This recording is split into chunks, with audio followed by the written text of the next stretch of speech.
एक बार जोरदार तालियां हो जाएं गुरुदेव जी के लिए।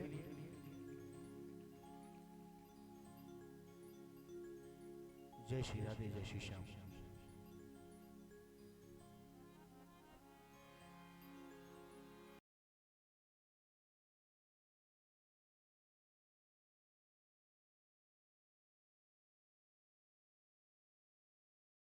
गणादिसेवितं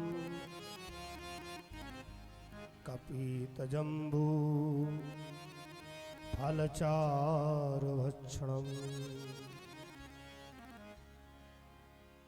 उमासुतं शोक विनाशकारकम्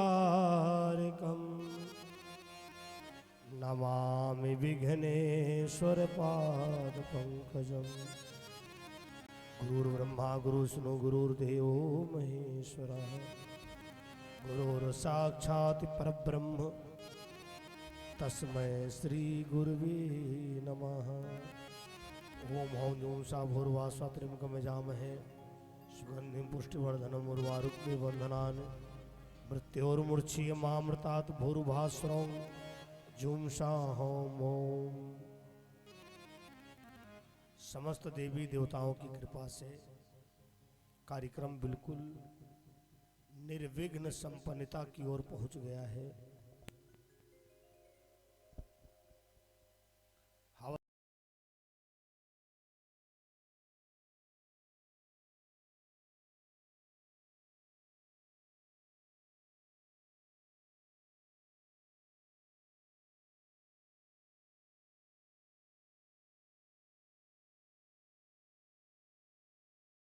चिरहरण और नरसी का भात। और अच्छी बात तो ये है, ये कथा आपको प्रिय तो रही है, लेकिन जब अपने वहाँ के जन समूह के साथ में जब कभी टेलीविजन पर मोबाइल पर सुनोगे तो और उसमें ज़्यादा अच्छा लगेगा। और समय से सबने प्रीत भोज को प्राप्त किया है। सभी को धन्यवाद है, टेंट हाउस को धन्यवाद है, साउंड सिस्टम को धन्यवाद है, हमारे कारीगरों को धन्यवाद है, इनके सभी परिवार गांव रिश्तेदारों को धन्यवाद है। सबने अपना अपना एक धर्म के प्रति एक अपना समर्पण दिखाया, समय से आए। मुंडन में आना तो एक सबकी मजबूरी है, मुंडन में आना एक मजबूरी है क्योंकि सामाजिक व्यवहार है, लेकिन जो भगवान के कार्य में आता और रुकता है, हमारी समझ से असली रिश्तेदार वही होता है। मुंडन शादी विवाह में तो एक मजबूरी है, नहीं जाओगे तो तुम्हारे मुंह नहीं जाएंगे, लेकिन भगवान के प्रति समय निकालना ये बहुत बड़ी बात है। जो हमारे अजय मिश्रा जी का लक्ष्य था कि हम पुरानी रिवाजों के द्वारा अपनी तीसरी पीढ़ी का, मतलब अपने बेटे के मुंडन का, ये बाल्यावस्था का संस्कार है, नामाकरण संस्कार, जातिकरण संस्कार, चूड़ाकरण संस्कार, यज्ञोपवीत संस्कार, आपने धर्म का अनुष्ठान किया, बहुत अच्छी बात है। उस बच्चे के लिए बहुत बहुत आशीर्वाद है। वंश मिश्रा को खूब उन्नति करे और निश्चित ये पूजा पाठ का प्रभाव बच्चों के जीवन में पड़ता है। आते जाए, अपना अपना आसन लेते जाए। व्यवस्थाएं दोनों प्रकार की हैं, कुर्सियों की भी है, जमीन की भी है।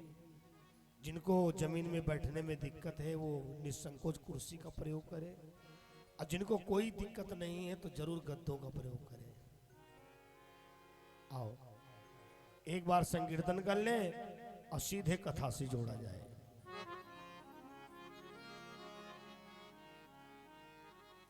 जय सिया राम सीता राम में हमारे, जय सिया राम सीता राम में हमारे, कब मिली हो भगवान हमारे, कब मिली हो भगवान हमारे,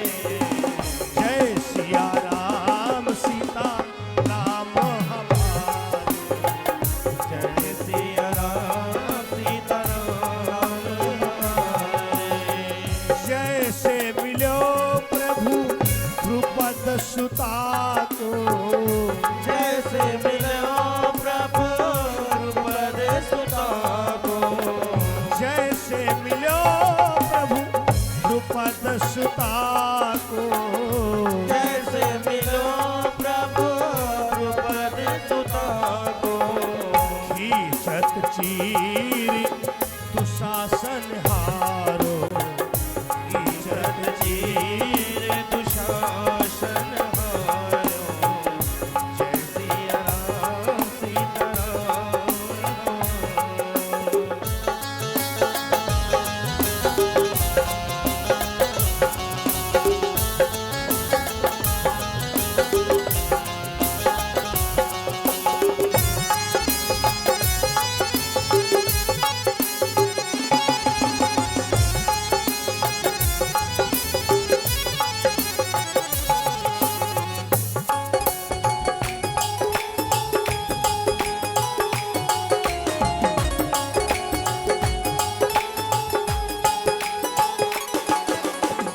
जैसे मिलो प्रभु भक्त प्रहलाद को, जैसे मिलो प्रभु भक्त प्रहलाद को, जैसे मिलो प्रभु भक्त प्रहलाद को, जैसे मिलो प्रभु भक्त प्रहलाद को, भारी हीरे नाकुश मारो, भिखारी कीनो कुछ मारो, जय सिया राम सीताराम।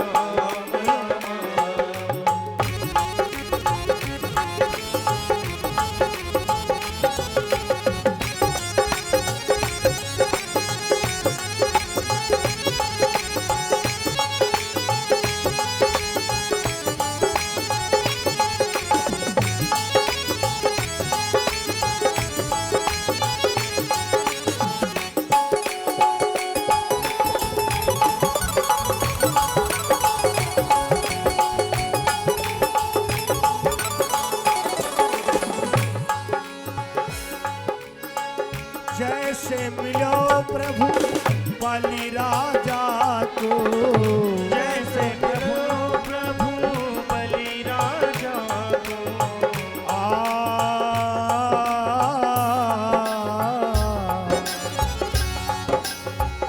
जैसे मिलो प्रभु बलि राजा को, जैसे मिलो प्रभु बलि राजा को, नित उठ दर्शन देती सवारे, उठ दर्शन वेद समारे, जय सिया राम सीताराम हमारे, जय सिया राम सीताराम हमारे।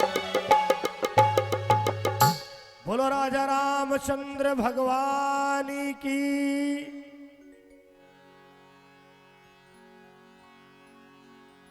कौरव और पांडवों का मतभेद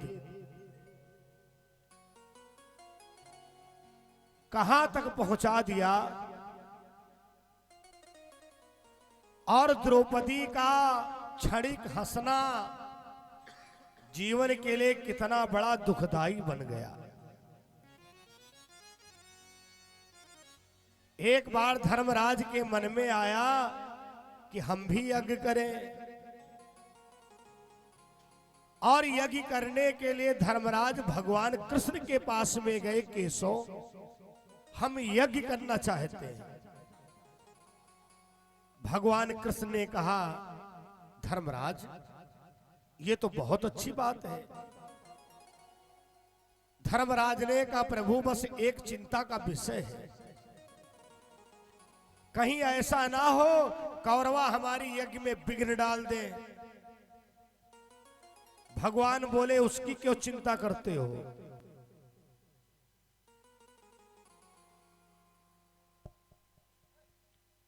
जब कोई भक्त धर्म का कार्य करता है तो उसके कार्य की रक्षा मैं स्वयं करता हूं। लेकिन धर्मराज एक गलती मत करना, तुम अपनी तरफ से किसी को छोड़ना मत। कितना बड़ा दुश्मन हो, अगर आप धर्म का अनुष्ठान कर रहे हैं तो आपको कहना अनिवार्य है, वरना वो कार्य आपका अहंकार से भरा रहेगा। और भगवान ने कहा, सुनो धर्मराज, निमंत्रण ही नहीं, यज्ञ की विशेष जिम्मेदारी देना है, जो है कोषाध्यक्ष की। भैया एक कोष वाला काम बड़ा जिम्मेदारी का होता है, उसी को सौंपा जाता है जो बहुत विशेष जिम्मेदार होता है।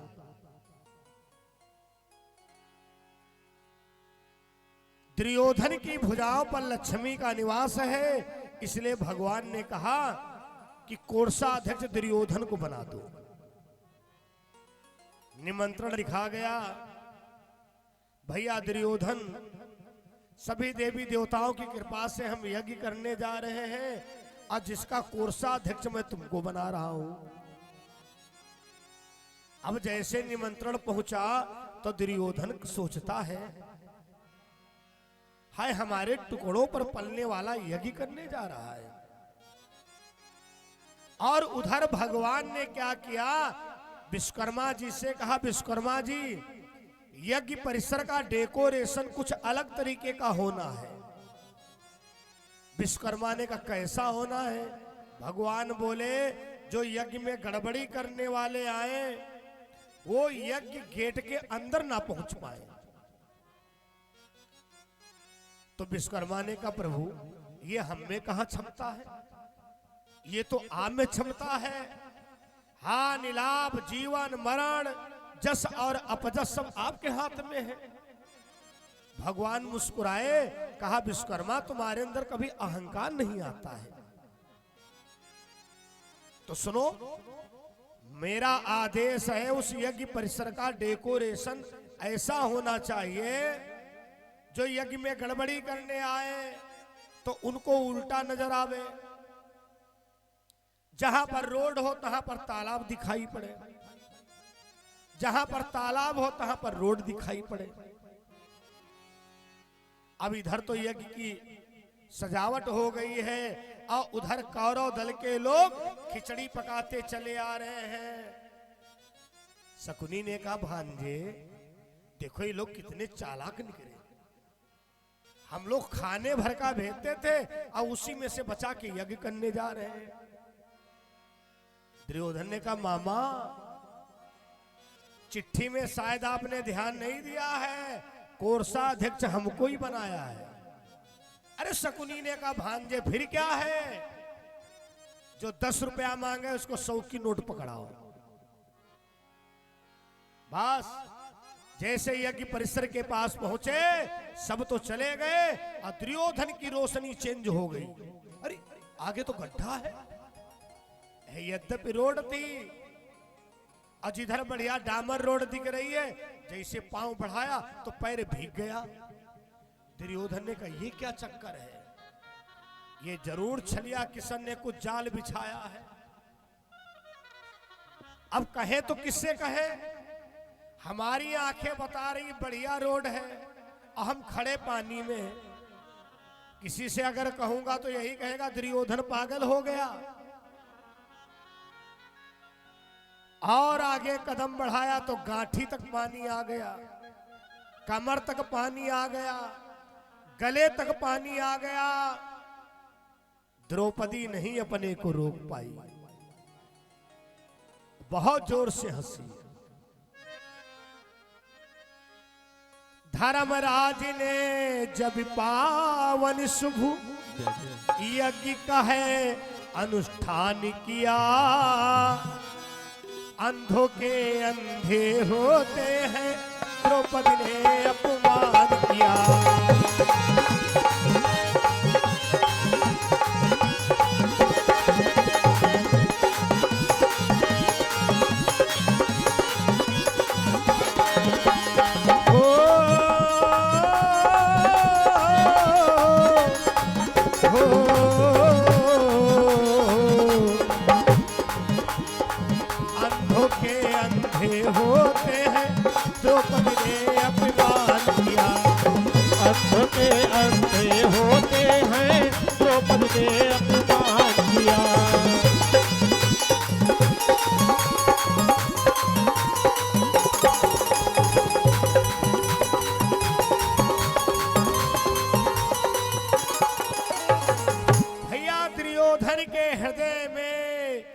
अपमान का बाण चुभ गया और तिरछी नजर से कहता है द्रौपदी, समय आने पर तुमको हम जरूर बताएंगे अंधों के अंधे होते हैं या आंख वाले भी होते हैं।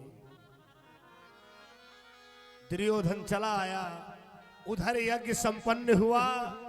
दुर्योधन ने भोजन त्याग दिया, पानी त्याग दिया, निद्रा त्याग दी। शकुनी ने कहा, भांजे मैं कुछ दिनों से देख रहा हूं तुम्हारी हालत बड़ी बिगड़ती चली जा रही है। दुर्योधन ने कहा, मामा द्रौपदी ने कितना बड़ा अपमान किया, कुछ याद है तुमको?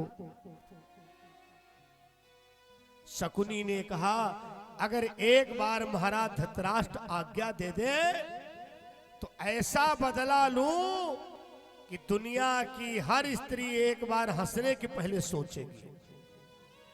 बोले, मामा वो क्या तरीका है? शकुनी ने कहा, पांसे का प्रोग्राम किया जाए।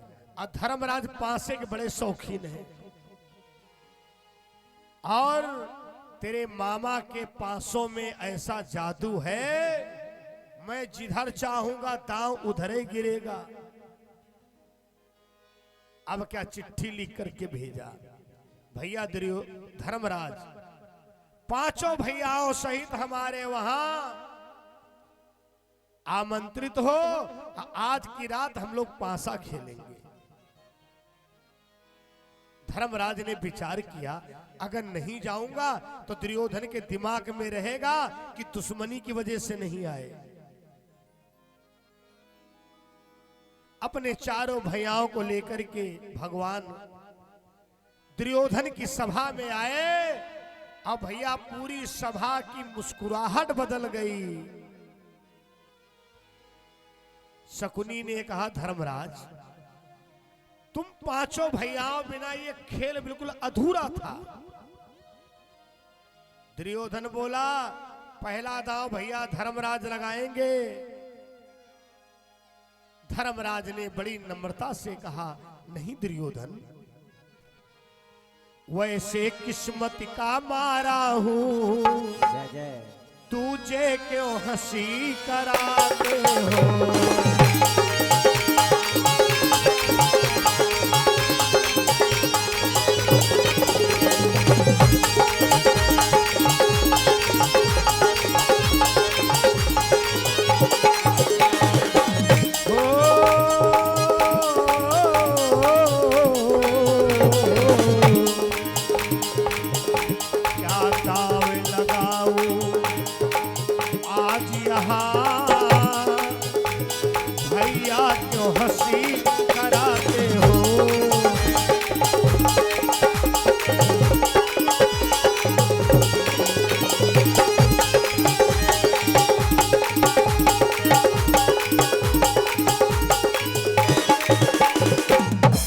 धर्मराज, हमारा समय नहीं सही है, तुम लोग पासा खेलो और हम देखेंगे।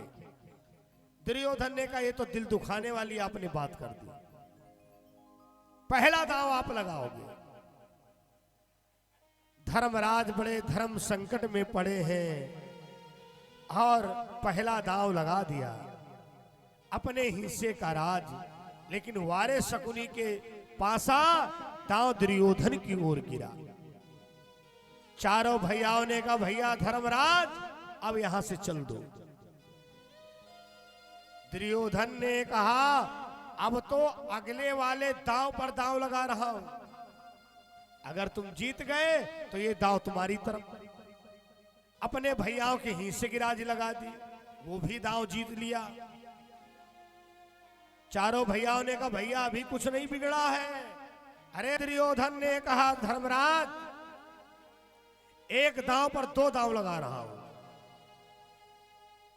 अगर जीत गए तो ये दोनों दांव बराबर। धर्मराज ने अपने भैयाओं को लगा दिया, वो भी दांव जीत लिया।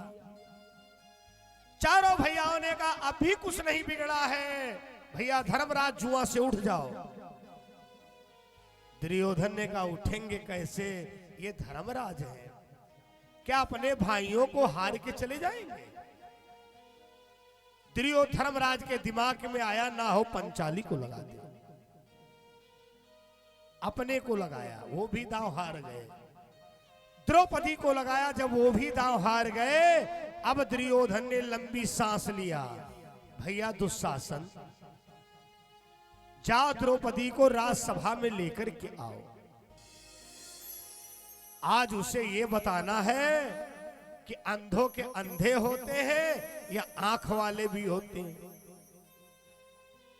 दुशासन स्वयं ना जाकर के एक कर्मचारी को भेजा, जाओ द्रौपदी को राजसभा में लेकर के आओ। वो सिपाही गेट के बाहर से आवाज दिया, महारानी द्रौपदी गजब हो गया। द्रौपदी ने कहा क्या हुआ भैया? अरे ना पूछो, आज धर्मराज ने जुआ खेला। द्रौपदी ने कहा कोई बात नहीं, पुरुष है, हम स्त्रियां पुरुषों के इतना पीछे नहीं पड़ सकती हैं। अरे मन हुआ होगा खेल लिए। अरे महारानी द्रौपदी अपने चारों भाइयों की हिंसा की राज हारे गए। कोई बात नहीं, बड़ा भाई बाप दाखिल होता है, कोई आन बान शान की बात आई होगी, लगा दिए होंगे। अरे महारानी द्रौपदी और गजब हो गया, अपने भैयाओं को हार गए, स्वयं को हार गए। अब द्रौपदी उठ करके बैठ गई, अपने को हार गए, ये तो अच्छा नहीं है। दरबारी ने कहा महारानी द्रौपदी, इसके आगे जो बताने जा रहा हूं शायद तुम बर्दाश्त ना कर पाओ, दिमाग की नसें फट जाए। धर्मराज ने तुमको भी जुआ में लगा दिया। रानी भानुमति उठ करके बैठ गई। क्या बात है द्रौपदी? रोने लगी। देखो देखो कुछ सिपाही बता रहा है। तब तक सिपाही ने कहा महाराज का आदेश है कि द्रौपदी को सभा में लाया जाए। रानी भानुमति ने डपट करके कहा चुपचाप चले जाओ। अब महाराज दुर्योधन से कह देना पुरुषों की लड़ाई पुरुषों तक रखें, हम महिलाओं को उसमें ना शामिल करें। जैसे मेरी मर्यादा है वैसे ही द्रौपदी की मर्यादा, एक राजघराने की स्त्री है। भाई नौकर तो नौकर होता है। भानुमति ने डपट दिया, वापस आया, बोला भैया हाँ हमारी औकात नहीं है, पता चले आप लोग एक हो जाओ, फांसी का फंदा हमारे गले में लटकाया जाए। रानी भानुमति ने डपट दिया, मैं वापस चला आया। दुर्योधन ने कहा दुशासन तुम जाओ। आज जब दुशासन गया तो दुशासन की बातचीत का तरीका अलग। अरे द्रौपदी बधाई हो। द्रौपदी ने कहा भैया कैसी बधाई? अरे आपका प्रमोशन हो गया। अब तक तो तुम पंचाली थी, सपतियों वाली हुई हो तुम्हें।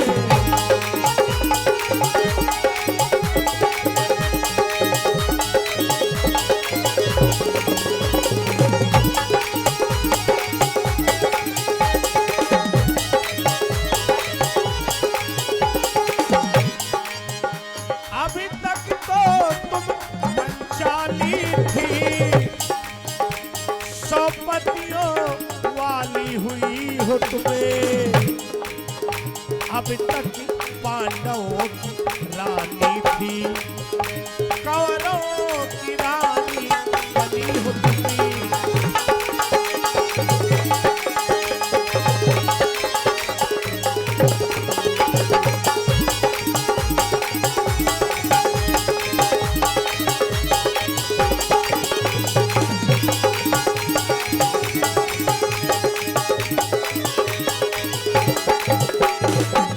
द्रौपदी ने कहा दुशासन आ तेरी बुद्धि को क्या हो गया?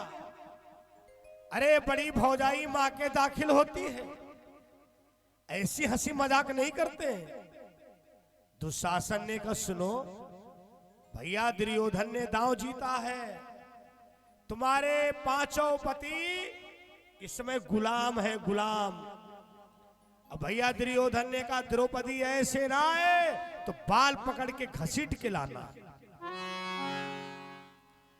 द्रौपदी ने कहा पहली बात तो ये है भैया, मैं इस समय रजस्वला स्थिति में हूं और रजस्वला स्थिति में नारी देहरी के बाहर नहीं निकलती है। दुशासन ने द्रौपदी के बालों को पकड़ लिया और जिस समय घसीटना शुरू किया,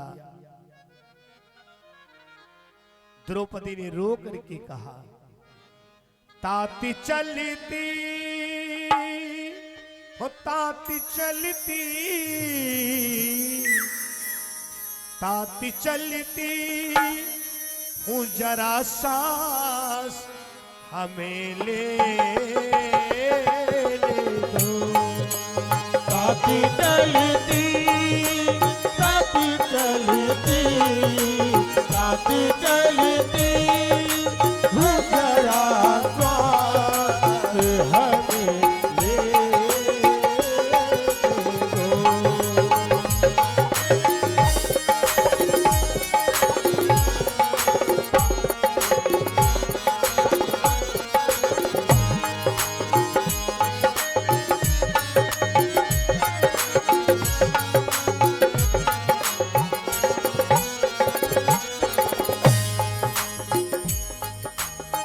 ताती चलती हूँ जरा सांस हमें लेने दो।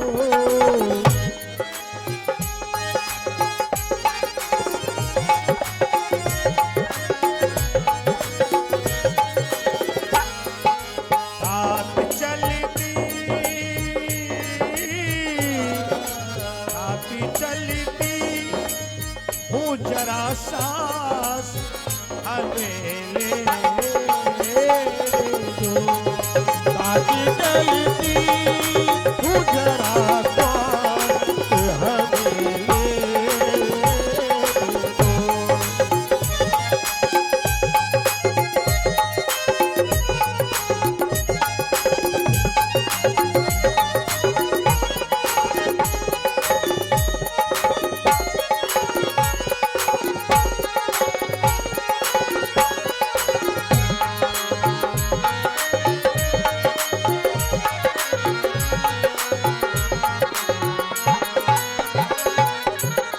और हमारे यजमान अजय मिश्रा जी के द्वारा व्यास गद्दी का भी सम्मान हुआ है और सभी हमारे साथ के साथियों का भी सम्मान किया है। बहुत बहुत आशीर्वाद है। कथा प्रेमियों, बड़े बड़े जल बिंदु रूप से बहनों से नीर चला, जय जय दुखी द्रौपदी का दुशासन खींचन जिसदम खींच चला।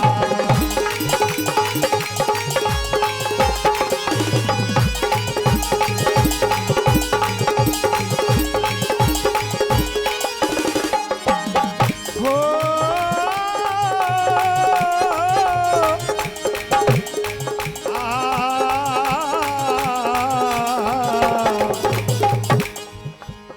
दुखी द्रौपदी का दुशासन खींचन जिसदम तीर चला।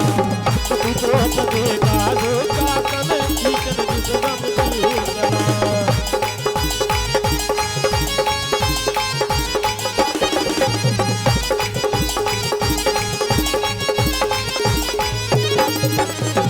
आज लाकर के सभा में जब द्रौपदी को खड़ी कर दिया तो द्रौपदी के पैर थरथर थरथर कांप रहे थे। अब भैया व्यंग शब्दों का प्रहार करना शुरू कर दिया। दुर्योधन ने कहा भैया हमको लग रहा है कि अपनी सभा में द्रौपदी आई है।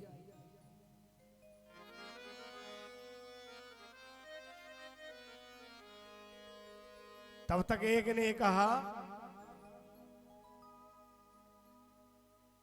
दिखाई तो हमें भी नहीं पड़ रहा है, क्योंकि भैया अंधन के अंधे ही होते हैं। अब द्रौपदी को याद आया, अरे ये तो हंसी हमने किया था।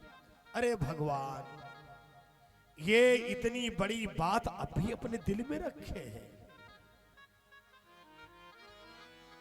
तब तक दुर्योधन ने कहा, दुशासन अरे क्यों रास्ता देख रहे हो? अंधों के आगे चाहे कोई कपड़ा पहने हो और चाहे ना पहने हो, जाओ द्रौपदी की साड़ी को खींचो और सभा के बीच में इसको बता दो, अंधों के अंधे होते हैं या आंख वाले भी होते हैं। द्रौपदी ने कहा, दुर्योधन लग रहा तेरे दिन अच्छे नहीं चल रहे हैं। अरे पागल, जिस नारी का एक पति होता है उसको भी गर्व होता है। भैया बात जहां तहां खत्म कर दो वरना आने वाले हैं। हमारे तो यहां 5-5 पति बैठे हैं। अरे दुर्योधन ने कहा, किसी काम के नहीं, चाहो तो जिसके ऊपर नजर डाल के देख लो। द्रौपदी ने धर्मराज की ओर देखा। धर्मराज गर्दन नीची किए हुए रो रहे थे। भीम, नकुल, सहदेव, अर्जुन यही अंदर आ रहा था, भगवान इससे अच्छा मौत आ जाती, लेकिन ये दिन ना देखने को पड़ता। द्रौपदी ने कहा, सुनो, अगर मेरे पति नहीं कुछ बोल सकते हैं ना, तो ये भीष्म पितामह, गुरु द्रोणाचार्य, कृपाचार्य, ये सब बैठे हैं। अरे कहा, कोई तेरी मदद नहीं करने वाले हैं। जिस समय द्रौपदी ने उधर भी देखा, अब तो द्रौपदी ने कहा, दुर्योधन शायद तुम एक बात भूल रहे हो। 5 पति पर ऐसी गति, अरे यही देश समसांझे आगी लगई बा। ससुरे माँ सभय कायर, अब नैहर से बिरना रोई।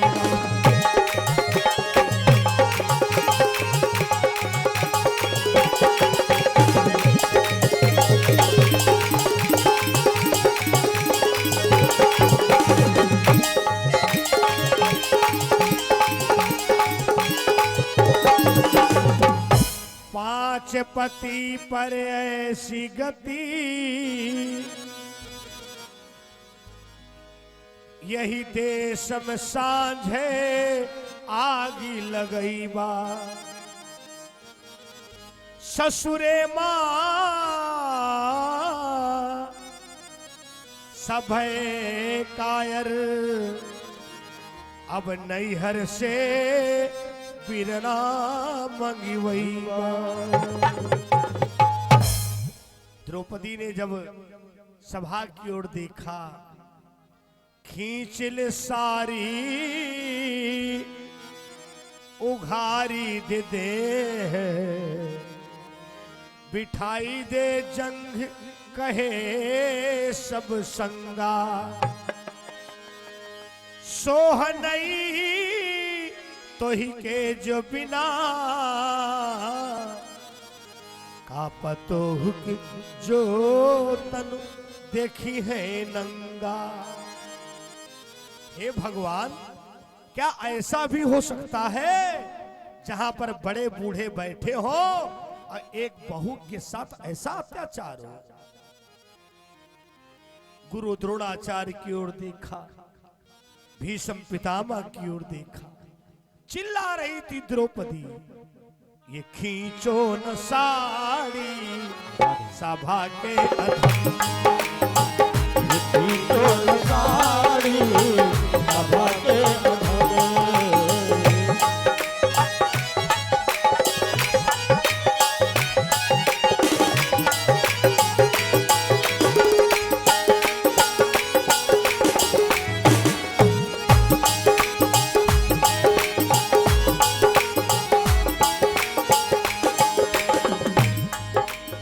है 5 पति जुआ में हार,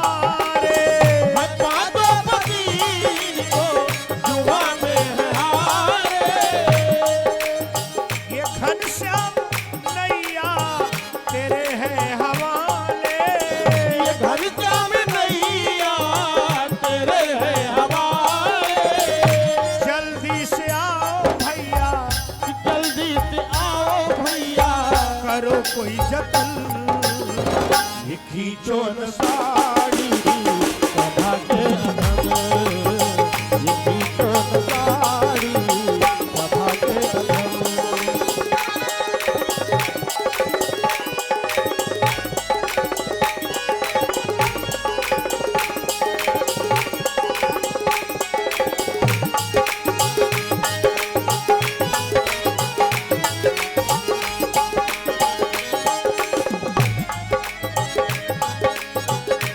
और भैया गुरु द्रोणी पे सभा में हमारे, गुरु द्रोण बैठे हैं सभा में हमारे, नहीं देखते गर्दन नीचे डाले, नहीं देखते गर्दन नीचे है डाले। कहाँ रुक गए हो कहाँ रुक गए हो मेरे भैया किशन, ये खींचो न साड़ी सभा के अधम, ये खींचो न साड़ी सभा के अधम।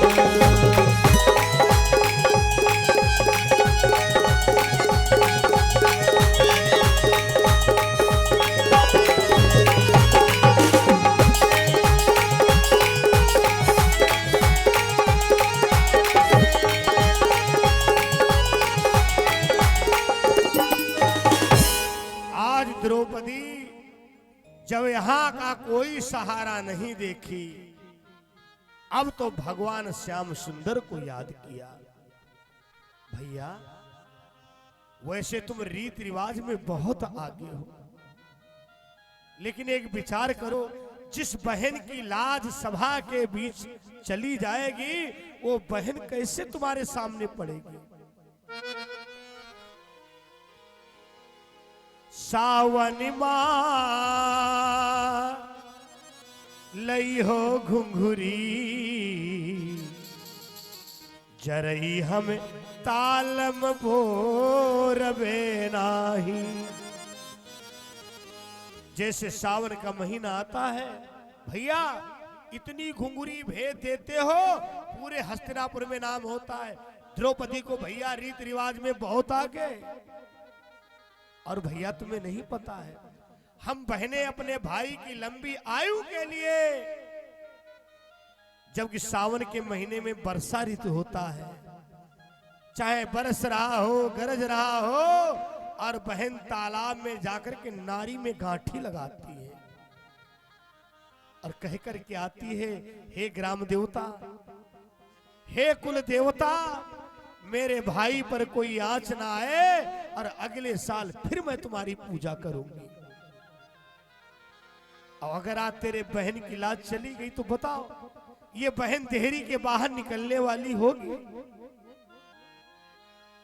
भगवान ने अनसुनी कर दिया। देखो भैया, अगर तुम आज लाज बचाने नहीं है तो खबरदार एक बात समझो, तुम दरवाजे से वापस हो जाओ। सावन को दूजो परबे परे, तब हाथ में राखी बांध बिनाही। अगर आज मेरी लाज चली गई तो रक्षाबंधन वाले दिन भैया तुम बहुत रोगे। भगवान बोले धमकी ना दो, हम ऐसे नहीं आने वाले। नहीं तुम बांधोगी, दुनिया में न जाने कितनी बहनें हैं जिनके भाई नहीं जाते रक्षाबंधन में, भैया दूज में नहीं जाते हैं। लेकिन उन भाइयों से जरूर कहूंगा, ये बहुत बड़ी गलती कर रहे हो। अरे बहनों के दिलों को तुमने भी पहचाना कहां है।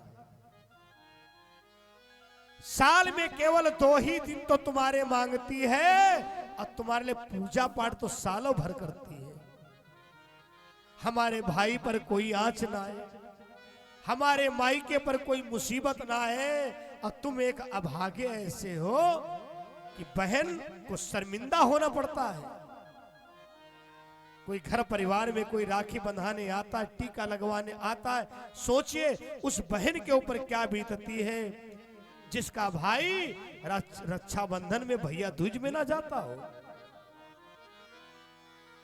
भगवान बोले धमकी ना दो बहन जी, वैसे आज तक कोई रक्षाबंधन भैया दूज मिट नहीं गया है, सब में आया हूं,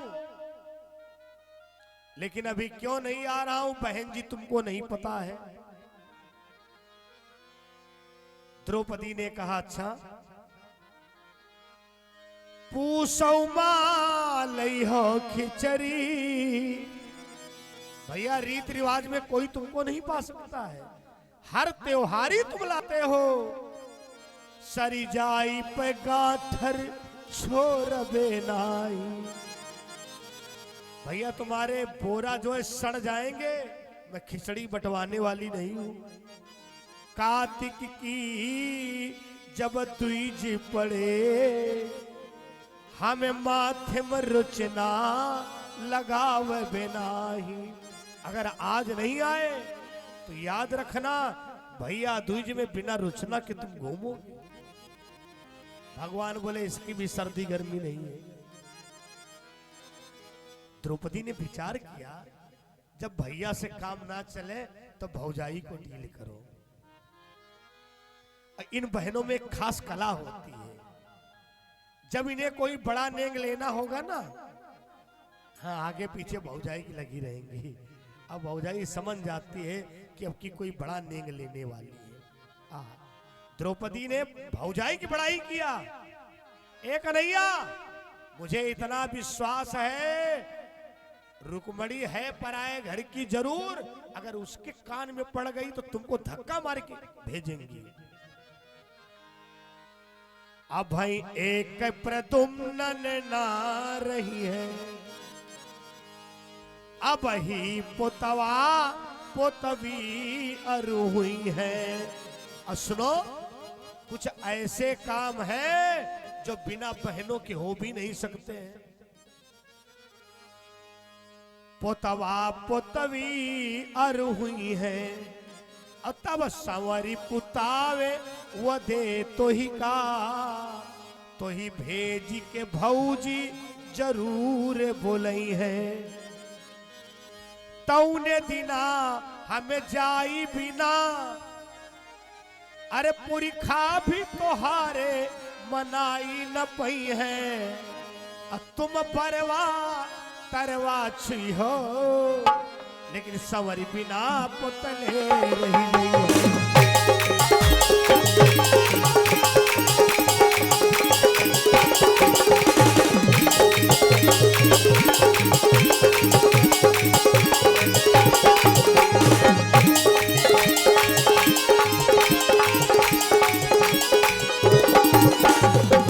तुम्हें बरेवा तरवा छी हो, लेकिन संवर बिना पुतले रही गई है। भगवान इतने पर भी सुनवाही नहीं किए। भगवान सुने कब है? जब द्रौपदी ने देखा कि कन्हैया नहीं आ रहा है, तब तो द्रौपदी ने दोनों हाथ उठा दिए। भुज उठाए चहुदिश नगर, द्वारिका की तरफ नजर डाली। पाही पाही पुनिटेर, कृष्ण कृष्ण राधा रमण, दीन्ही हा की करे। जब कृष्ण कृष्ण राधा रमण कहा तो भगवान द्वारिका में बैठे थे, एकदम चौंक पड़े। पंसासार खेल रहे थे रुक्मणी के साथ। रुक्मणी ने कहा स्वामी क्या हो गया, क्या हो गया?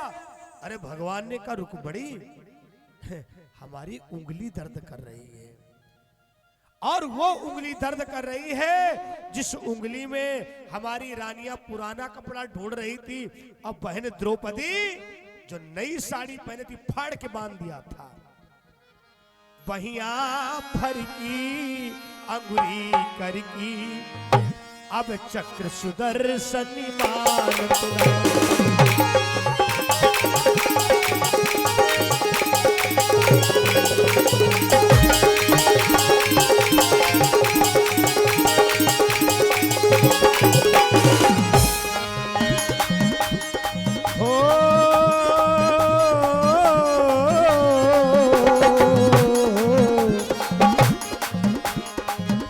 पहिया फर की अंगुरी कर की अब चक्र सुदर्शन मान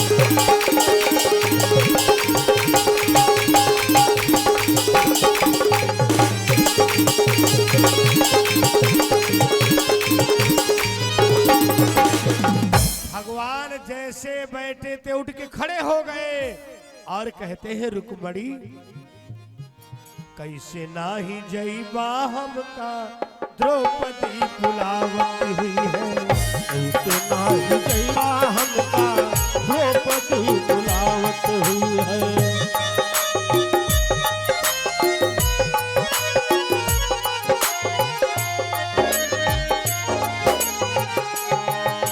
द्रौपदी बुलावत हुई है द्रौपदी बुलावत हुई है द्रौपदी बुलावत हुई है द्रौपदी बुलावत हुई है कैसे नाही जईबा हमका द्रौपदी बुलावत हुई है कैसे नाही जइबा हमका द्रौपदी बुलावत हुई है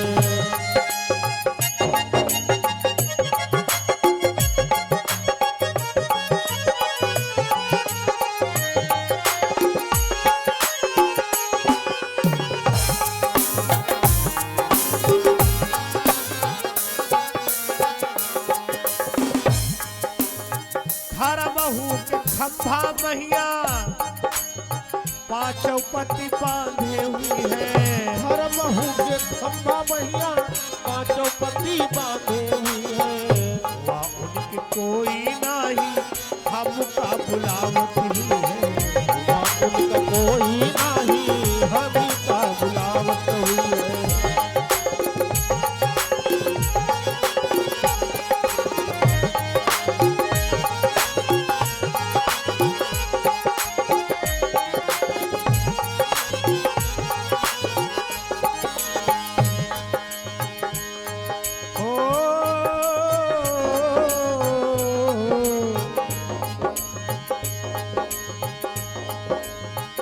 साहेब नारायण दास दोनों लीला गावती हुई है साहेब नारायण दासी दोनों लीला दावत हुई है आज कल राजपाट काली महाभारत हुई है आज कर लो राजी बाजी काली महाभारत हुई है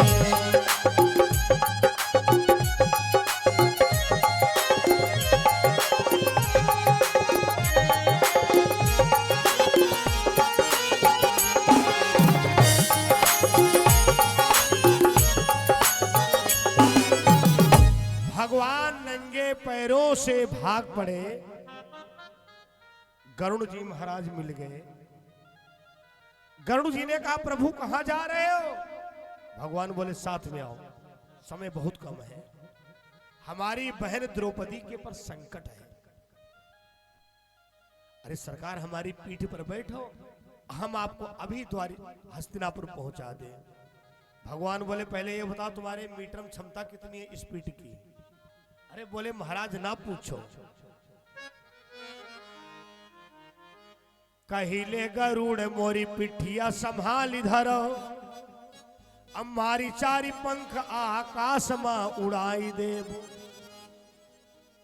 महाराज जहां 4 बार हमने पंख हिलाए ढुलाए मानव आकाश में और छोटी मोटी चिड़ैन की बात ही तो नहीं करो और चोचन से मारी सूरी चंदा का हटाए दे हमें साधारण ना समझिए बचपनी महिया अमृत कुंड लैया लियायो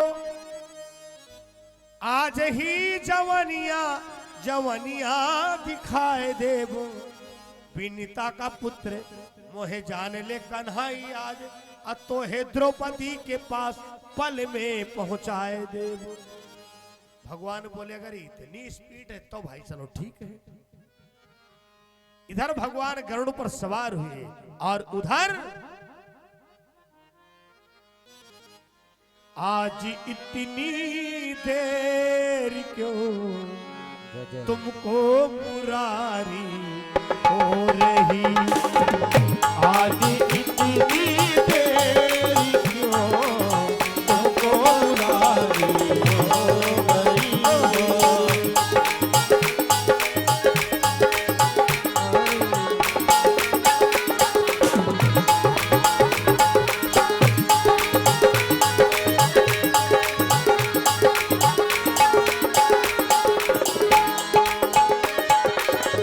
आज इतनी देर क्यों तुमको मुरारी हो रही, आज इतनी देर क्यों तुमको मुरारी हो रही। है था गरुड़ जो पास में, था गरुड़ जो पास में, क्या वो सवारी हो गई, था गरुड़ जो पास में, वो सवारी हो गई।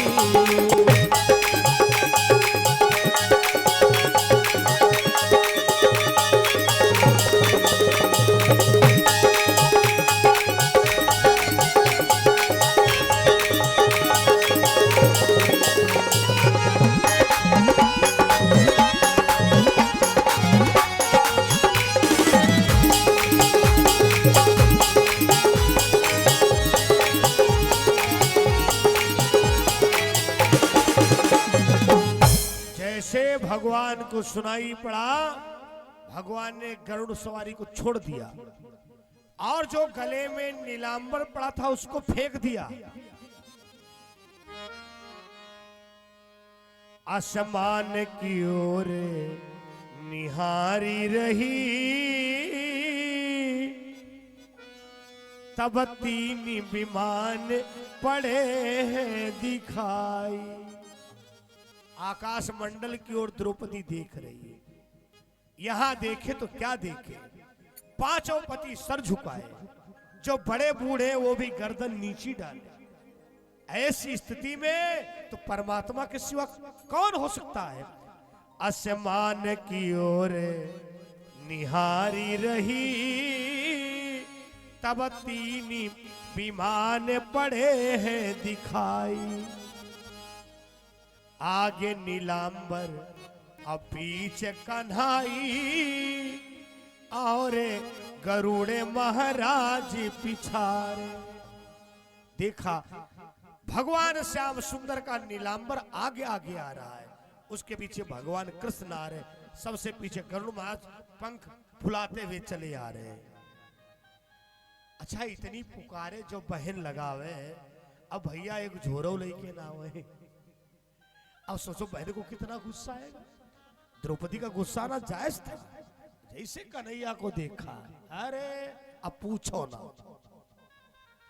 इतनी सुनाया, शायद कोई बहन अपने भाई को आज तक नहीं सुनाई होगी। और अगर बहन भाई को सुना रही हो तो बहनोई को कान में रुई लगा लेना चाहिए, चक्कर में मत पड़ना। अगर कुछ बोल दिए तो बीच में तुम ही बैरी बन जाओगे, हैं? पलट जाएंगी तो नच्छा। तुमको बड़ा अच्छा लग रहा होगा, हम अपने भाई को डांट रहे, तुमसे क्या मतलब है। जो बुद्धिमान बहनोई होते हैं, जब भाई बहन की झाड़ फटकार चल रही होती, वो बेचारे गेट के बाहर चले जाते हैं। अब द्रौपदी ने जो सुनाया, चले खाली हाथ, रसगुल्ला खाने के लिए बुलवा रही थी। आवाजें लगाते लगाते कंठ हमारा रुग्ध हो गया। अरे तुझे कम से कम 10-20 साड़ी तो डाले लानी थी। भगवान बोले बहन जी चिंता ना करो, सब व्यवस्था है। हमने जितनी व्यवस्था दिया पहले उसको ये कम करे, उसके बाद देखा जाएगा। और द्रौपदी को ये पता नहीं कि भगवान का नीलांबर साड़ी में लिपट चुका है, ये नहीं पता। वो तो बस आकाश मंडल में अब भैया से झगड़ा कर रही है। भगवान कन्हैया ने कहा बहन तुम बड़ी किस्मत वाली हो, तुम्हारे 16,108 भाभियां हैं। द्रौपदी ने कहा तब ही तो कह रहे हैं, एक ही एक साड़ी लाए होते तब भी काम हो जाता। अरे बहन जी, द्वारिका बेचप जाई कुबेर ते, अताही से साड़ी कहेगा ठर मंगवई वे। अगर काम ना चला तो हम द्वारिका बेच देंगे। बहन जी कैसी बात करती हो। द्रौपदी ने कहा भैया अगर फिर ना इलाज बची तो? भगवान बोले तो क्या, एक ही एक बक्सा मंगवाऊंगा और हमारी रानियों के पास 10-10 बक्सा से कम ना है। द्रौपदी ने कहा फिर भी ना इलाज बची तो क्या करोगे? भगवान ने कहा आखिर में तो एक ही द्वारा है, हम ब्रजमंडल चले जाएंगे और गोपियों के चिर चुरा लाएंगे। द्रौपदी ने कहा फिर भी नहीं इलाज बची तो? भगवान ने बोले तो क्या, हम दिगंबर हो जाएंगे, हम जो अचला बांधे तुमको दे देंगे और दुष्ट दुशासन का सर काट देंगे। द्रौपदी ने कहा अब ना चिंता। हम कहा अब दुशासन की ओर देख करके कहा खींच दुशासन जोरी लगाई के। आज हमें ये देखना है मैया गंधारी के दूध में ताकत है कि जसोदा के दूध में ताकत है। तेरे जितनी ताकत हो उतनी ताकत लगा के खींच। ये खींच सरस साड़ी सभा देखती है सारी। वैसे इस गीत को आखिरी के दिन गाने में हमारा घाटा होने का ज्यादा चांस रहता है। कहोगे कैसे? बहुत कड़वी बात आने वाली है। मेरे सनातन धर्म की माताओं बहनों, बात भारत की नहीं है, हमारे अन्य देशों में भी सनातन धर्म का सम्मान हो रहा है। फैशन करिए, भुसुंडी जी को कोई परहेज नहीं, ईमानदारी से व्यास गद्दी पर बैठा हो। लेकिन द्रौपदी ने जो संदेश दिया है, ये खींचे सर से साड़ी और ये सभा देखती है सारी। सारी गई जो सर से, जो पार्टी में है बाल बिखेर के आप जाती हो, ये थोड़ा सनातन धर्म के विपरीत है। सभा में कहीं जाओ तो पल्लू जरूर होना चाहिए, फोटो चाहे जैसे खिंचवाओ है? लेकिन कहीं अगर सभा है, सारी गई जो सर से, सारी गई जो सर से तो गई लोग के लाज सारी। सारी गई जो सर से, गई लोग के लाज सारी। सारी गई जो सर से, गई लोग के लाज सारी।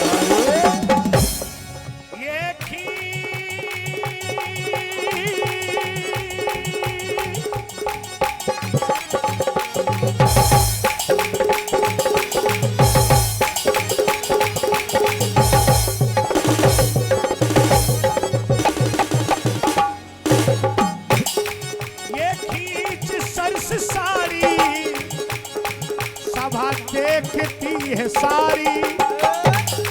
सारी गई जो सर से, गई लोग सारी गई जो सर से, गई लोग लाज सारी। सारी गई जो सर से, गई लोग लाज। इस समय हमारे भैया सोनू जी, ये गीत जो है जवाबी कीर्तन का है और इनकी कृपा से सारी मंचों को ज्वाइन किया है। अन्याय हो रहा है,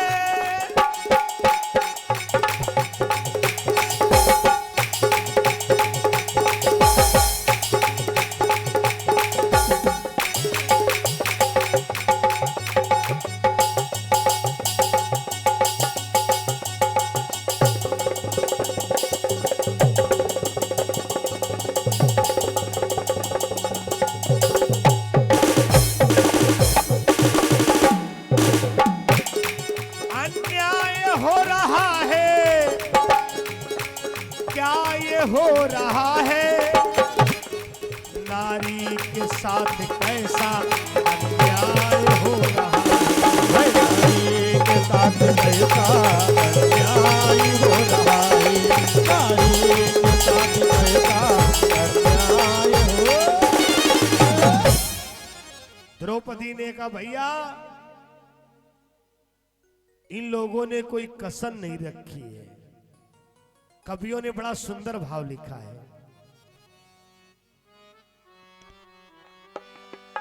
अरे द्रौपदी दुलारी की गुहारी सुन के गिरधारी, करी ना विलंबे लाए करुणा सुभट। द्रौपदी दुलारी की भाई तुझके गिरधारी, करी ना विलंब लाए करुणा सुभट।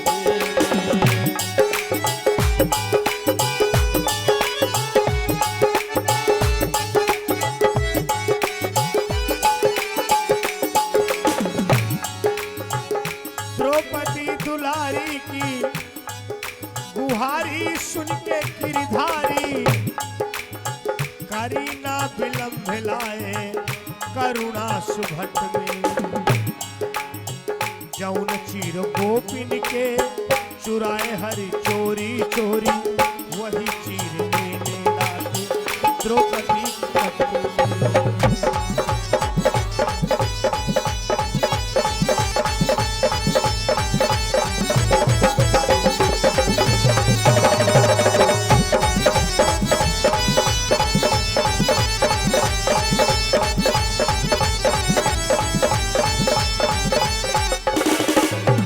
काली पीली नीली और सफेद बैजंती लाल,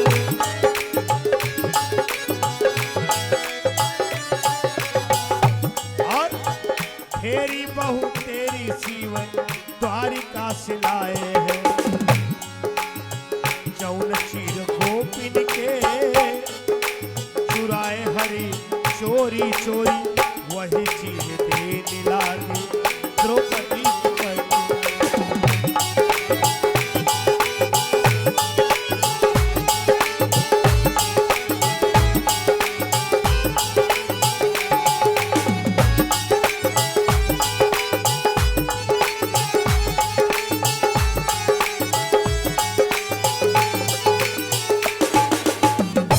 भीष्म पितामह की नजर पड़ी, ये दुशासन पागल हो गया क्या, साड़ियों के गट्ठा लग चुके हैं।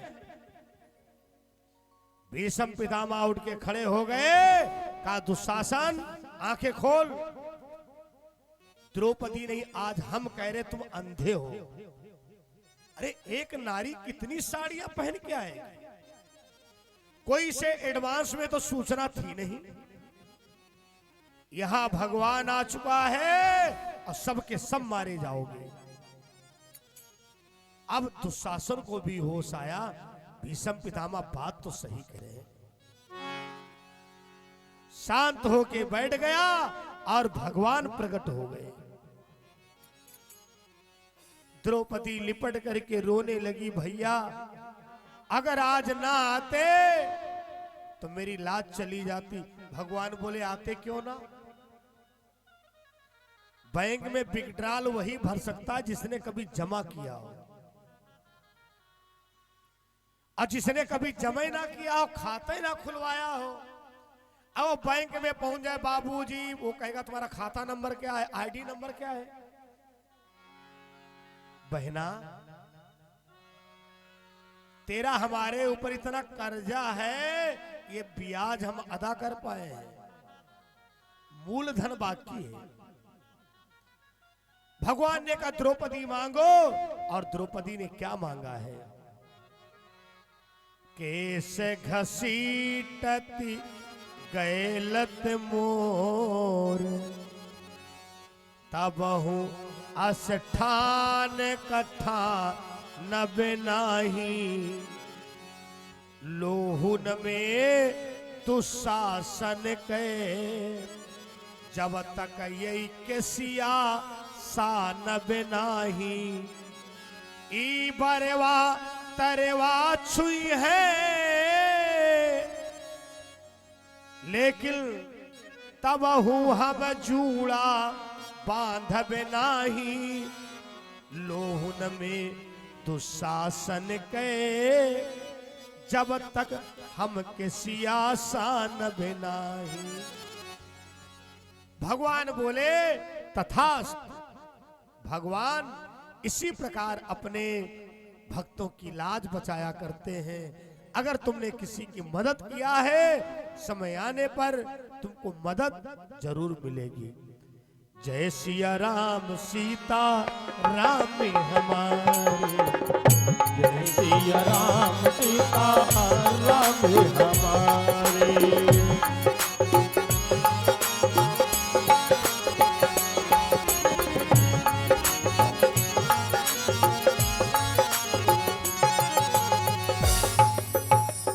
बोलो राजा रामचंद्र भगवान की जय हो।